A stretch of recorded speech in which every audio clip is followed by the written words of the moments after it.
Before I started training at the Bridge, I had been working as a supply TA and a cover supervisor, just to find out if I liked working in schools. Before that, I'd lived in Sweden. I was a nanny for Swedish children, teaching them English, and I worked as a native English speaker in China. And I'd also kind of run art workshops and stuff. My background is visual arts. Yeah, I feel really lucky to have come to the Bridge. I think we had so much knowledge, and because we were a small group, we got to do things at the Bridge that other training providers just don't do.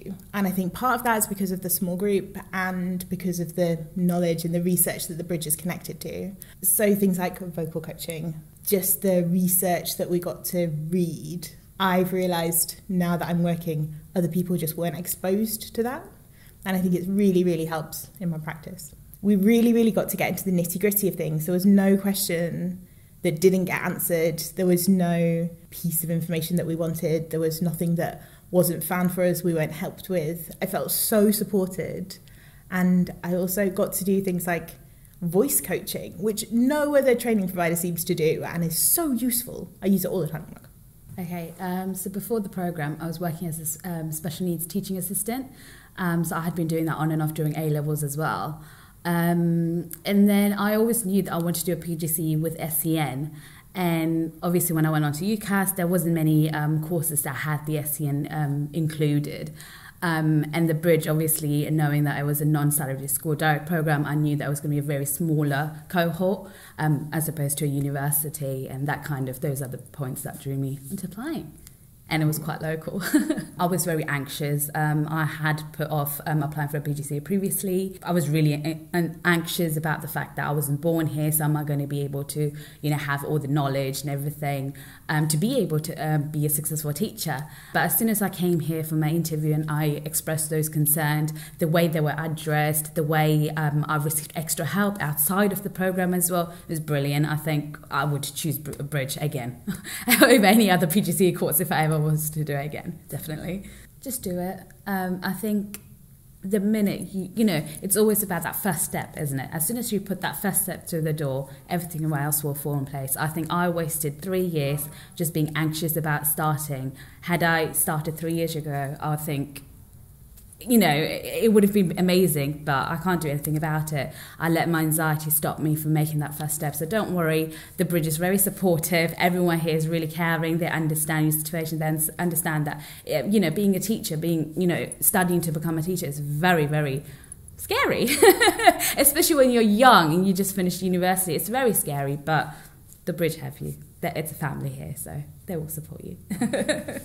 Out of 10, I would rate it a 10. I mean, before I got here, I was a little bit nervous, probably because I went from like one child at a time to like 30 or so. And so I guess a lot of it had to do with confidence. And my confidence was okay, but it was probably at the low end until, they were more reassuring and they would tell me, everything's going to be fine. And I got shown techniques. So all the extra classes that we had here really worked well for me, and it was a benefit for me as well.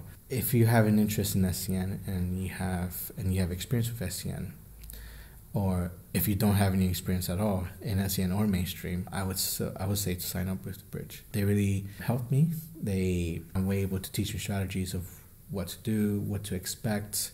The SEN enhancement really made me think about the way that I thought about children's learning and how I can support children as individuals, and how what other people may see as something just for SEN children actually can help the whole class. So my whole class has a visual timetable. My whole class takes movement breaks and mindfulness breaks. My whole class has access to fiddle toys. And I think without the SEN enhancement at the Bridge, I wouldn't have necessarily understood how that could help everybody. I think it's the tailored classes that we had at the Bridge itself, and how we always sort of came back here to do our tutorials. That's one of the main things that stood out for me. And it was almost like we had that one-to-one support network at all times. When we had concerns about our school placements and stuff, we always had someone who would address it straight away. And yeah, those are some of the things that I felt was really positive, really good.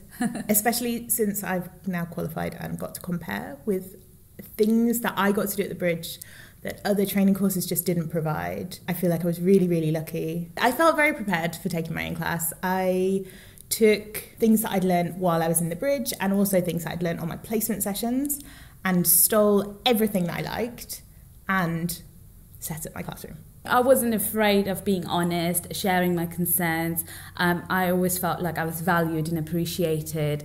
And I knew that, you know, if there was a problem, I would always be supported. You know, no one's ever too busy for you, which is, you know, the perks of being in a smaller cohort in a salaried, non-salaried program, is that the class sizes, it is a class, isn't it? Yeah, classes are smaller, so that means you get a more one-to-one support. So yeah, it was brilliant, I think. Yeah, I miss it.